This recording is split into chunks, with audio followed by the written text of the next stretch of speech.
রান্না করতে গিয়ে আদা করে রেখেছিলাম, সেই আদা করতে যেয়ে দেখি আমার মশলাদানিটা ভেঙে ফেলেছে আমার বর। তো বললাম যে আমার মশলাদানি লাগবে, তখনই হুটহাট করে আমার বর বলছিল যে চলো যাই মশলাদানি কিনে দেবনি। তো এক মশলাদানি কিনতে যে দেখেন কতগুলো কিনে আনি আমি। এদিকে আমার বরে যে 2-3 দিন আগে ওর চুল কাটতে নিয়ে গিয়েছিল সেই ভিডিওটা দিচ্ছি, যাতে রুম থেকে বার হওয়ার ভিডিওটা নেই, সেজন্য এটুকু দিলাম। আর এদিকে মশলা করে রাখছি, এই যে এগুলো করে বাটিতেই রেখে দিয়ে তারপরে আমি মার্কেটে গিয়েছিলাম যে বাটি কিনে এনে তারপরে আমি ফ্রিজে রাখবো। তো এটা অগত্য ঢুকিয়ে রেখেছিলাম ফ্রিজে, ডিপ ফ্রিজে। তারপরে এটা আর বাটিতেই ঢাকনা দিয়ে রেখে দিয়েছিলাম যে আমি মশলাদানি কিনে এনে তারপরে রাখবো। আমি বলেছিলাম তুমি কিনে আনো, কিন্তু আমার বর বলছিল চলো তুমিও চলো। তো হঠাৎ করেই আমাকে নিয়ে গেল, আমার মানে কোনো প্রস্তুতি ছিল না। হঠাৎ করে আমি তরকারি রান্না করে ওকে খেতে দিয়েছি, খাওয়া দাওয়া শেষ মুহূর্তে আমাকে শুয়ে শুয়ে বলছিল যে চলো যাই মার্কেটে। সবাই মার্কেট করছে, অনেক দাম বেড়ে যায়, পরবর্তীতে অনেক ভিড় হয়ে যায়, আগে থেকেই মার্কেট করে রেখে দেই। তো আমি বলছিলাম শুধু আমি এই মশলাদানি কেনার কথা বলেই তুমি কি আমাকে মার্কেটে নিয়ে যাচ্ছ? ও বলছিল না, এমনিতেও মার্কেট করতেই হবে। আর এই যে এগুলো পেঁয়াজ আমার ছেলে মানে চাষবাদ করেছিল ছাদে, মানে 4-5টা পেঁয়াজ লাগিয়ে এতগুলো পেঁয়াজ হয়েছে। ওই পেঁয়াজগুলোই ও মুড়ি মাখায় খাইছে, আবার দে সব কিছুই ভর্তা বানিয়ে খাচ্ছে। ওর আব্বু সুদ্ধা ভাতের সঙ্গে এই পেঁয়াজই খাচ্ছে, বেশি টেস্ট লাগছে বলে ওর আব্বুর। এদিকে হেঁটে হেঁটে আমার ছেলেটা এই ড্রেসটাই বাইরে ছিল, ওর আব্বু তো আরেকটা ড্রেস ছিল পরানো, ওটা নিয়েই চলে যাবে। তো আমি বলছিলাম না আরেকটা পরাই, তো এটাই পরানো হলো আর বাহির করা হলো না। এদিকে চলে যাচ্ছিলাম আমরা মার্কেটের উদ্দেশ্যে, এটা হলো বাইতুল্লাহ আমান মাদ্রাসা। তো আমরা চলে যাচ্ছিলাম, দুইজনে চোখ দিয়ে তাকাতেই পারছিলাম না, অনেকটা রোদ।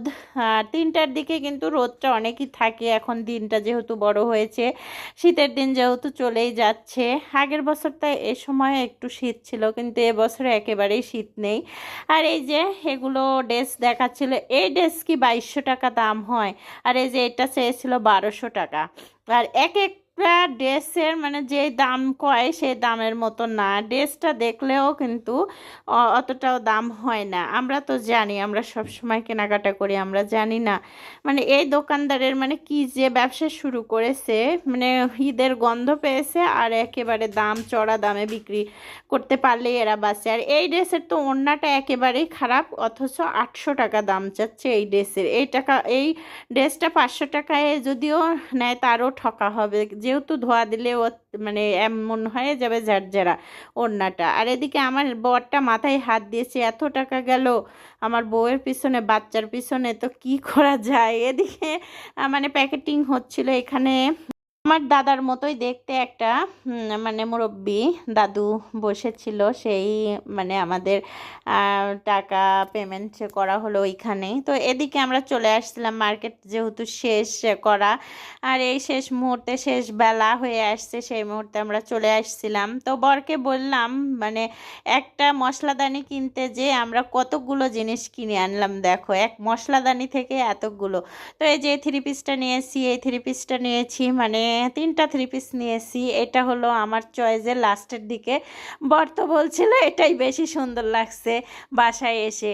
আর এই যে এটাও আমার খুব চয়েস, যেহেতু এখন মানে ট্রেন্ডিং চলছে ফেসবুক পেজে সব সময়। আর এই যে এই টবগুলো কিনেছিলাম, এই টবে লাগাবো এই গাছটা, এই গাছের গোছটা অনেক সুন্দর, সেই ভিডিওটাও ছাড়া আছে রিলসে। তো এই বটিটা দিয়ে কাটতে গিয়ে আমার খুব ভয় পাচ্ছিলাম যে গাছটা আমার মনে হয় নষ্টই হয়ে যায়। ওর আব্বুও বলছিল এই গাছটার প্রতি সবারই মানে ভালোবাসা বেশি, লাগানোটা দেখানো হয় নাই। ওর আব্বু হঠাৎ করে ফোনটা আমি ডাইনিং টেবিলে রেখেছি, হঠাৎ করে রুমে নিয়ে চলে গেছে। তো তারপরে একটু লাগানোর পরে দেখালাম। আর এই যে এই আদা বাটা, এই আদা বাটাটাই আমি ওই মশলাদানিতে রাখবো, সেজন্যই কিনতে গিয়েছি। মানে হুটহাট করেই আমরা যেটা লাগবে সেটাই কিনতে যে 5-7 হাজার টাকা দণ্ড লাগাই, এরকমটাই আমরা। তো মেয়েরা তো এরকমটাই হয়, স্বামীকে বাঁচাতে চায়, কিন্তু স্বামীরাই এরকম বেশি মানে মানে ভালোবাসা পেতে চায়, সেই কারণে বেশি বেশি বেশি কিনে দিয়ে তারপরে আবার গল্প ফাটায় যে এত কিছু কিনে দিলাম তারপরেও মন পাই না তোমার। তো এই যে মশলাদানিটা ভরে একদম টইটুম্বুর সম্পূর্ণ 1 কেজি আদা রসুন আধা কেজির মতো সম্পূর্ণটাই এখানেই আটলো। ধন্যবাদ সবাইকে, খোদা হাফেজ।